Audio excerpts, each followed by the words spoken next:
నామములు ప్రజలందరికీ శుభము కలుగునుగాక. అందరూ బాగున్నారా? ప్రతిరోజు ఉదయాన్నే మిమ్మల్ని ఇలాగా పలకరించటం నా ధన్యతగా భావిస్తూ ఉన్నాను. దేవుడిచ్చిన ఈ ఆయుస్సు, ఆరోగ్యం మన జీవితాలకు చాలా ఉపయోగం.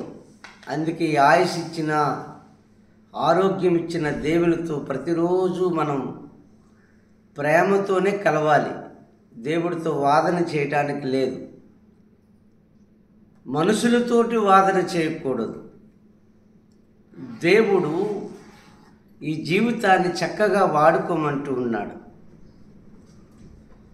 మంచి విషయాల కొరకు తర్కం చేయటం తప్పు కాదు, కానీ అవతల వినే వ్యక్తి ఆసక్తితో వినగలిగితే ఆ వాదనకు అర్థం వస్తుంది. అలా కాకుండా నేనే గొప్ప అనుకుంటే ఆ వాదన నిలబడదు. చాలాసార్లు దేవుని యొక్క బిడ్డలు ఏవైతే అవ్వచ్చు, శిష్యులే కావచ్చు, నేనే గొప్ప అనే ప్రవర్తన చాలాసార్లు బైబిల్లో కనబడుతుంది. ఒకసారి యేసు ప్రభు వారు నడుస్తూ ఉండగా వెనకాతల శిష్యులు వాదన చేసుకుంటూ ఉన్నారు. నేను గొప్ప అంటే నేను గొప్ప. అది విన్న యేసు ప్రభు వారు చెప్పిన ఒక అద్భుతమైన సందేశం. మీరు మార్కు సువార్త 9వ అధ్యాయం 34వ వచనాన్ని చూస్తారు. ఆయన ఇంట ఉన్నప్పుడు మార్గమున మీరు ఒకరితో ఒకరు దేనిని గురించి వాదించుచుంటారని వారిని అడుగుగా వారు ఊరుకుండేది. అంటే యేసు ప్రభు వారు వారి వాదనను గమనిస్తూ ఉన్నాడు. అంటే వాదన అనేది మంచిది కాదు అని యేసు ప్రభు వారు గమనించి వెంటనే సరిచేయటానికి ఇష్టపడుతూ ఉన్నాడు. ఇక్కడ ఎవరు గొప్ప అన్నట్టుగా అప్పుడు 35వ వచనాన్ని మనం గమనిస్తాం. అప్పుడు ఆయన కూర్చుండి 12 మందిని పిలిచి, ఎవడైనను మొదటి వాడైండగోరిని ఎడల వాడందరిలో కడపటి వాడును, అందరికీ పరిచారకుడినై ఉండవలని చెప్పాడు.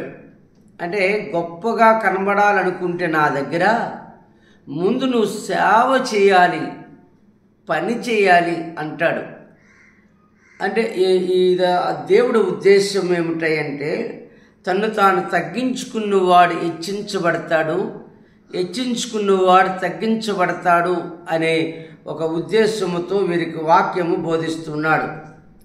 యేసు ప్రతి వాదనను జ్ఞానముతో చేసేవాడైన. ఒకసారి శాస్త్రులతో దేవుడు యేసు ప్రభు వారు కూడా వాదన చేసినాడు. మీరు ఆ మత్తయి సువార్త 22వ అధ్యాయాన్ని చూస్తారు. మత్తయి సువార్త 22వ అధ్యాయం 15వ వచనం నుంచి మీరు గమనిస్తారు. అంతా చదవటానికి సమయం లేదు, కానీ అక్కడ రాయబడినటువంటి 1-2 మాటలు జ్ఞాపకం చేస్తాను. అప్పుడు పరిసయ్యులు వెళ్ళి మాటల్లో ఆయన సిగ్గుపరచవలని ఆలోచన చేయొచ్చు, అంటే యేసు ప్రభువుని చిక్కులు పెట్టాలని వాదనకు దిగారు. బోధకుడా, నువ్వు సత్యవంతుడివై ఉండి దేవుని మార్గము సత్యముగా బోధించుచున్నావనియు, నీవు ఎవరిని లక్ష్య పెట్టవనియు మొహమాటము లేనివాడవని ఎరుగుదాం. నీకేమి తోచుచున్నది? కైసరుకు పన్నిచ్చుట న్యాయమా కాదా? మాతో చెప్పమని అడుగుటకు హేరోదీయులతో కూడా తమ శిష్యులను ఆయన వద్దకు పంపిరి. ఎలాంటి వాదన చేస్తున్నారు యేసు ప్రభుతో అంటే ట్యాక్స్ కట్టాలా లేదా అని. కట్టాలని యేసు ప్రభు వారు చెప్తారు. అంటే వాదనలో చిక్కులు పెట్టాలని చూడటం, వాదనలో అంటే నాదే గొప్ప అని చెప్పుకోవడానికి ప్రయత్నం చేయటము మనం గమనించాలి. యేసు ప్రభుని చాలాసార్లు ఇలాగే ఇబ్బంది పెట్టారు వాదన చేసి. కానీ యేసు ప్రభు వారు చాలా సున్నితంగా ప్రేమతో వారికి ఆ మాటలను చెప్పేవాడు. జ్ఞాపకం చేస్తున్నాను. అపోస్తలుడైన పౌలుతో కూడా అక్కడున్న ప్రజలు తర్కం చేసేవారు, వాదన చేసేవారు. అయితే అపోస్తలుడైన పౌలు మరొక చోట ప్రతి శనివారం ఎప్పుడు చేసేవారు? ప్రతి శనివారం. ఈరోజు ఏ వారం? శనివారం విశ్రాంతి దినమునాడు తర్కం చేసి చాలామందిని ప్రభు దగ్గర నడిపించాడట. ప్రతి శనివారం ఒకసారి చూడండి, అపోస్తుల కార్యములు 18వ అధ్యాయం 4వ వచనం. ప్రతి విశ్రాంతి దినము నాడు తర్కించుచు యూదులను గ్రీసు దేశస్థులను ప్రభు కొరకు ఒప్పించేవాడట. ప్రతి శనివారం ఈ పని జరిగేది, సువార్తీకరణ జరిగేది. దేవుని యొక్క మాటలు అనేక మంది విని రక్షణ పొందినట్టుగా మనం చూస్తాం. గమనించాలి. అంటే వాదనలు రకరకాలు. వాదనలో జ్ఞానం ఉండాలి, వాదనలో తర్కం ఉండాలి, వాదనలో దైవ లక్షణాలు ఉండాలి. అప్పుడు ఆ వాదనలో నుంచి ఫలితాలు వస్తాయి. కానీ ఏమీ తెలియక వాదన చేస్తుంటారు చాలామంది. మతము పేరట కొంతమంది వాదన, ఏమి తెలియదు కానీ మతం పేరట వాదనలు చేయటం ప్రారంభిస్తారు. అది మంచిది కాదు. మతం మారితే మోక్షము కాదు, మనసు మారితేనే మోక్షం. ఇది వాదనకు నిలబడాలి. ఏమండి, వాదనలు కాదు ఇందులో కావలసింది. ప్రేమ, సత్యము, జీవిత బోధ, ప్రజలను ప్రభావితం చేసే శక్తి, ఇవన్నీ యేసు ప్రభువులో కనబడతాయి.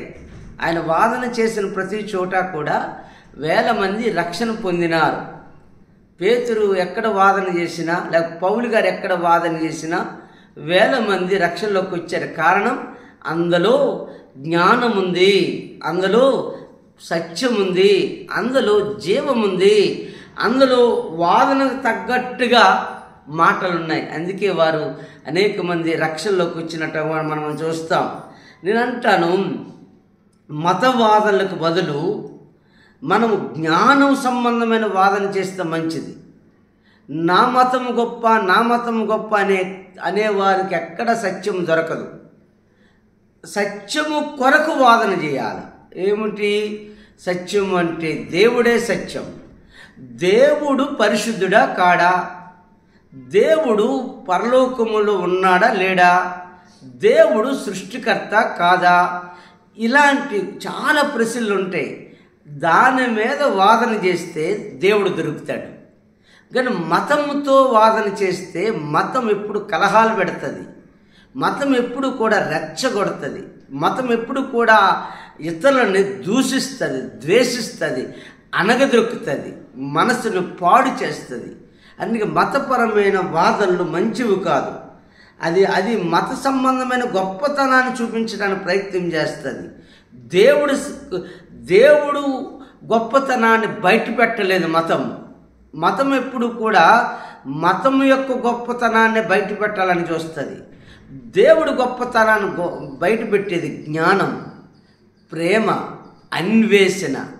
వీటి ద్వారా ఆ వాదనకు అర్థము కలుగుతుంది. మతవాదులు ప్రమాదకరం. గర్వం వస్తుంది మతంలో. ఫలితం ఏమొస్తుంది? ఇతరులను తక్కువగా చూడడం. మతవాదులు ఎంత ప్రమాదం? ద్వేషం. ఇతరుల ద్వేషం పెరుగుతుంది. అంటే అక్కడ శాంతి లోపిస్తుంది, అంటే అక్కడ ఆనందాన్ని కోల్పోతుంది మత సంబంధమైన వాదనల ద్వారా. అలాగే అసహనం వస్తుంది, ఒకరి ఒకళ్ళ అసహనం వస్తుంది. వాస్తవాన్ని వినలేని హృదయం వస్తుంది, మతవాదనల వల్ల. అది ప్రమాదకరం. దేవునికి బదులు మతానికి సేవ చేస్తారు. వారు ఏం చేస్తారండి? దేవునికి బదులు మతానికి సేవ చేస్తారు. ఆ వాదనలు మనకు మంచిది కాదు. మనం దేవునికి సేవ చేయాలి, మతానికి కాదు. మతానికి సేవ చేసినోడు నరకానికి వెళ్ళిపోతాడు, దేవుడికి సేవ చేసినోడు దేవుడి దగ్గరికి వెళ్తాడు. ఈ సత్యం చాలామందికి తెలియాలి. ఈ వాదనలు మంచిది కాదు.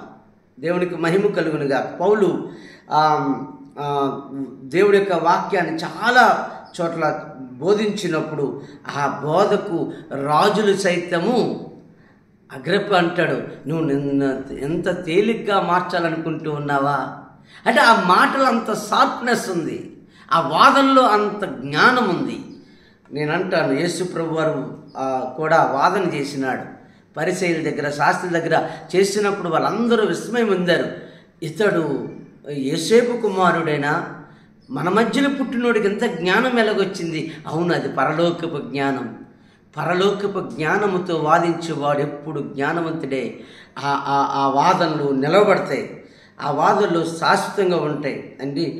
ఒకసారి పరిశుద్ధులకు అప్పగించబడిన ఆ పనిలో మనం వాదన చేయాలి తప్ప మరొకటి మనం తీసుకుని రాకూడదు. ఇక వాదనలు అనగానే కుటుంబాల్లో వాదన ఏమండి, భార్యాభర్తల్లో వాదన. ఈ భార్యాభర్తల్లో వాదన రావడానికి గల కారణం ఏమిటాయి అంటే చాలా ఉంటాయి. ఏమండి, భార్యాభర్తల్లో గొడవలు రావడానికి కారణం అర్థం చేసుకునే తత్వం లేకపోవడం, అహంకారంగా జీవించటం, తప్పులు అర్థాలు చూపించటం, సంబంధాల్లో లోపం కలిగించటం, ఓర్పు లేకపోవటం, ఆర్థిక సమస్యలు రావటం, పిల్లల సమస్యలు రావటం, బంధుత్వ సమస్యలు రావటం ఈ వాదనల కారణం. ఇవి కానీ లైన్ చేసుకుంటే చక్కగా ఆ జీవితాన్ని గడపవచ్చు. వివాహం అనేది దేవుడు ఏర్పాటు చేసిన గొప్ప సంబంధం. అది దాని వాదనలతో ముగించకూడదు, గొప్ప అర్థంతో ముగించాలి జీవితాన్ని. భార్యాభర్తల మధ్యలో వాదనలు, అహంకారం లేకపోతే వాదన ఆగిపోతుంది. నేను గొప్ప అంటే నేను గొప్ప, నేను 10 రూపాయలు తెచ్చా, నువ్వు 10 రూపాయలు తెచ్చావు. ఈ మధ్య ఆ తత్వం పెరిగిపోయింది భార్యాభర్తల్లో. అది మంచిది కాదు. ఆ వాదన మంచిది. ఆ వాదన విడాకుల వరకు వెళ్తూ ఉంది. ఆ వాదన శారీరక సంబంధాలు, ఆత్మీయ సంబంధాలు కోల్పోతారు. ఆ వాదన పిల్లలు కోల్పోతారు. ఎన్ని విడాకుల కేసులు చూస్తూ ఉన్నాం. వాదన మంచిది కాదు. తప్పు అర్థాలు తీసుకోకూడదు. సంబంధాల్లో లోపం లేకుండా చూసుకోవాలి. దాన్ని బట్టి మన వాదనలు పెరిగిపోతుంది. సంబంధాలు సరిగ్గా లేకపోతే వాదన పెరిగిపోతుంది. ఓర్పు లేకపోవటం ఏమండి, మనం ఎప్పుడు చదువుతుంటాం ఎపిసీలకు రాసిన పత్రికలో ఏమండి 5వ అధ్యాయం 22వ వచనం, భార్యలు మీరు ప్రభువునకు లోబడినట్లు మీ భర్తకు లోబడండి, భర్తలో మీరు మీ భార్యను ప్రేమించండి. ఈ 2 ఉంటే వాదనలే ఉండవు. ఈ 2 లేకపోవడం వల్ల వాదనలు. ఇలాగ చెప్పుకుంటూ పోతే చాలా చెప్పుకోవచ్చు. వాదన అనేది జ్ఞానంతో కూడినదైతే ఆ వ్యవస్థ బాగుపడుతుంది. మతం పేరట, కులాల పేరట, ఏమండి స్థాయిల పేరిట, స్థితుల పేరిట కొట్టుకొని చస్తూ ఉన్నారు. వాదనలు ఏమీ ఆ వాదనలు పసు ఉండదు. జ్ఞానం లేకుండా వాదిస్తారు. వాదన మంచిది కాదు. వాదన ప్రమాదకరం. దేవుడు కొన్నిసార్లు అబ్రహాము దేవుడితో కాస్త వాదిస్తాడు. అయ్యా, నీతిమంతులు 50 మంది ఉంటే నువ్వు ఎలా నాశనం చేస్తావు? అది మంచి వాదన. అంటే ఇతరులు కాపాడడానికి వాదన అంటే ప్రేమతో స్వీకరించి ఏమండి అలాగే ఆయన 10 వరకు వచ్చేసినాడు ఏకంగా. అది మంచి వాదన. మోసే ఒకసారి వాదిస్తాడు, ఇంతమంది నువ్వు అన్నం పెట్టకుండా ఎలాగయ్యా, నీళ్ళు లేకుండా ఎలాగంటే వెంటనే ఆహారాన్ని నీళ్ళను అందిస్తాడు. అది మంచి వాదన. మంచి వాదనలతో ఫలితాలు వస్తాయి. జ్ఞానం లేని వాదనలతో యుద్ధాలు జరుగుతాయి. అది మంచిది కాదు. నన్నేదో ఒక గుడి గురించి 2 దేశాలు కుట్టించుకున్నారు, థాయిలాండ్ను కంబోడియా. అక్కడ మన మోసే గారు వెళ్ళాడు నేను థాయిలాండ్. అక్కడ ఆ బాంబులు విసురుకుంటున్న ప్లేస్ దగ్గరలో ఉన్నాడు. అయితే వచ్చేసాడు అనుకోండి. ఎందుకు యుద్ధం అంటే ఏదో మతపరమైనది. అది అంత మంచిది కాదు.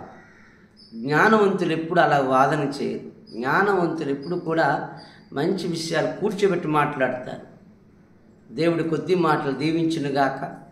వాదన ప్రమాదకరమని నేర్చుకున్నాం. మంచి వాదనలు కూడా ఉంటాయి. ఆ మంచి వాదన చేయడం తప్పేమి కాదు. చెడ్డ వాదన చేయడం తప్పు. దేవుడికి మహిమ కలుగునుగాక. లేచి నిలబడి ఒక చక్కటి పాట పాడుకుందాం, ముందుకెళ్దాం.